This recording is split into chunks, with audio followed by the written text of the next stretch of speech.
22ನೆಯ ಸತೀಶ್ ಪ್ರತಿಭಾ ಪುರಸ್ಕಾರ ಹಾಗೂ ಔತಣಕೂಟ ಸಮಾರಂಭ.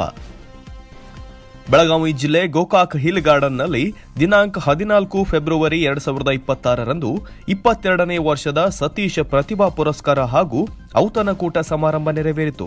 ಈ ಶುಭ ಸಂದರ್ಭದಲ್ಲಿ ಯುವ ನಾಯಕ ರಾಹುಲ್ ಜಾರಕಿಹೊಳಿ ಹಾಗೂ ಚಿಕ್ಕೋಡಿ ಲೋಕಸಭಾ ಸದಸ್ಯರಾದ ಕುಮಾರಿ ಪ್ರಿಯಾಂಕಾ ಜಾರಕಿಹೊಳಿ ಅವರು ಸತೀಶ್ ಶುಗರ್ ಅವಾರ್ಡ್ನಲ್ಲಿ ವಿಜೇತರಾದ ವಿದ್ಯಾರ್ಥಿಗಳಿಗೆ ಬಹುಮಾನ ವಿತರಣೆ ಸಮಾರಂಭ ನೆರವೇರಿತು.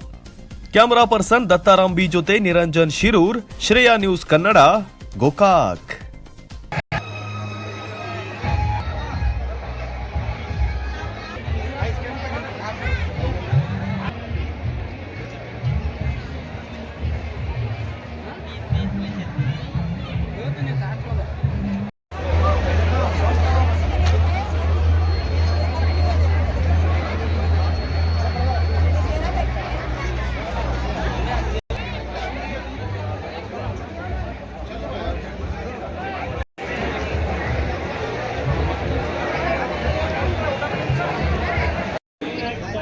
ಚೆಕ್ ಮೇಲೆ ಸಹಿ ಮಾಡಿ ತಮಗೆ ಬಹುಮಾನದ ಮೊತ್ತವನ್ನ ಹಣವನ್ನ ನೀಡ್ತಾ ಇದ್ದಾರೆ.